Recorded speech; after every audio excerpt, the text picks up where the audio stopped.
Hello and greetings, my friend. Welcome back to my video series all about making this whole health and fitness thing a heck of a lot easier so you can get much better results at a fraction of the effort.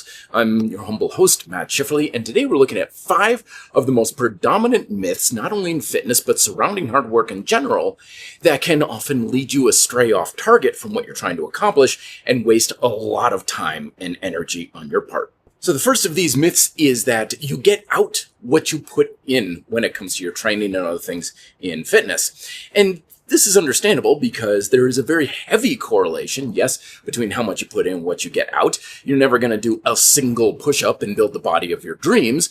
But when it comes to what we're doing with our hard work, we want to think of it more of like an investment, because that's what all investments are. You're putting in your precious resources like time and money and energy, and you're hoping for a good return.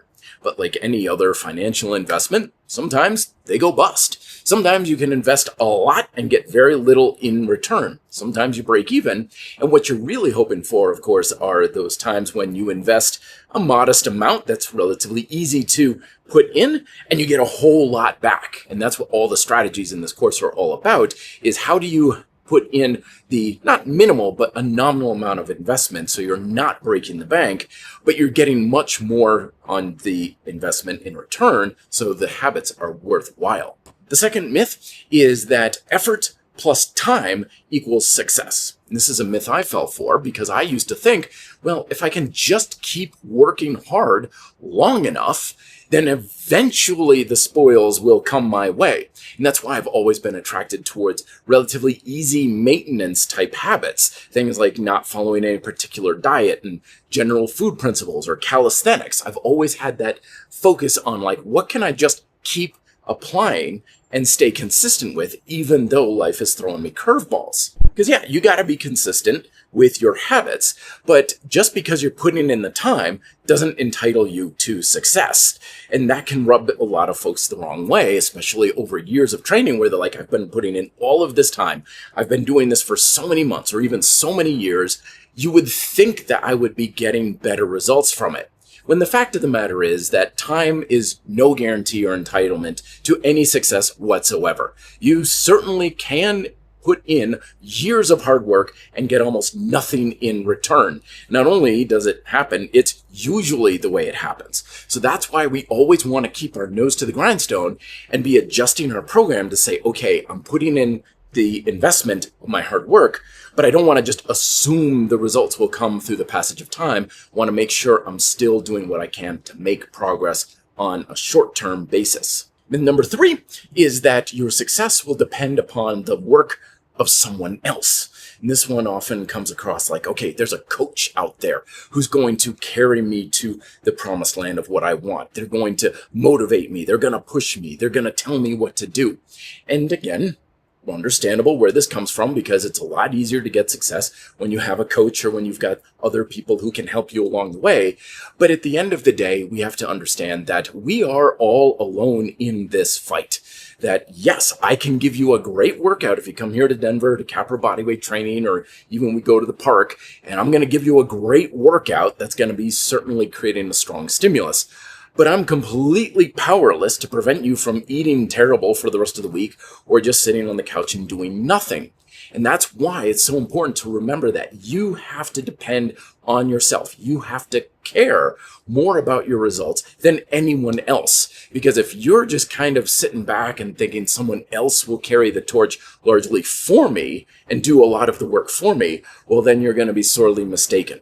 Myth number 4 that gets a lot of people hung up is that there's somewhere out there is some magic winning formula. And this is kind of feeling like, well, I can science my way to success and I can Da Vinci code the right workout routine and the right diet, and you get really nuanced in all the little differences and stuff. And again, not that it's bad or that it's not even going to influence your success, but the fact of the matter is your success does not come from the workout routine you follow or the diet you follow or whatever sort of program or routine that you're Da Vinci coding up. Instead, those things are merely just the path. They're just the compass needle that points you in the right direction. Whether or not you can effectively walk the path, not get lost, and even know what to do when you do inevitably get lost, that's where your success is going to come from.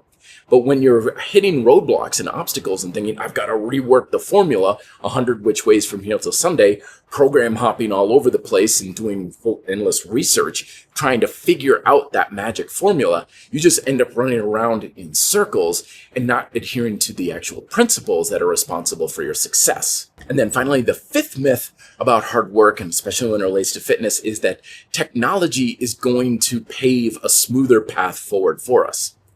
Yes, technology can certainly help. We're using technology now to create, edit, and watch this video. But at the end of the day, fitness is never about using technology.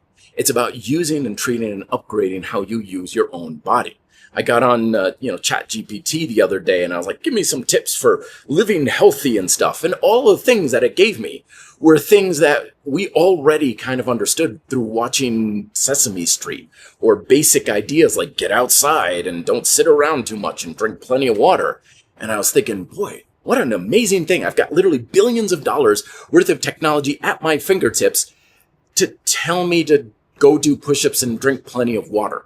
It's not going to necessarily do anything all that revolutionary. We've got all of our fitness trackers and everything, data coming in and stuff. But the bottom line is, if you're not using the data to make better decisions and further fulfilling the objectives that are responsible for your success, then all of the technological gizmos and whiz-bang algorithms and stuff really aren't going to do you any good at all. They're just basically going to tell you to do the work that you're not doing anyway.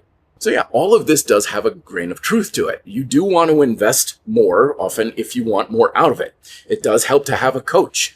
You do need to invest over time to get bigger results. You do want to use technology when it is helpful, and you most certainly do want to make sure that you have a good, solid game plan that keeps you consistent and works with your resources. But none of these things in and of themselves will ever guarantee success in anything in life, much less trying to lose body fat, building muscle strength, or performance. And the more you can direct your gaze towards the things that are important, like achieving your fundamental objectives in your workouts, satisfying diet, calorie balance for weight management, then you can use those things in the appropriate way to help you achieve those objectives, and you can put in the proper amount of work and get a whole lot more back. See you in the next video. Till then, be fit and live free.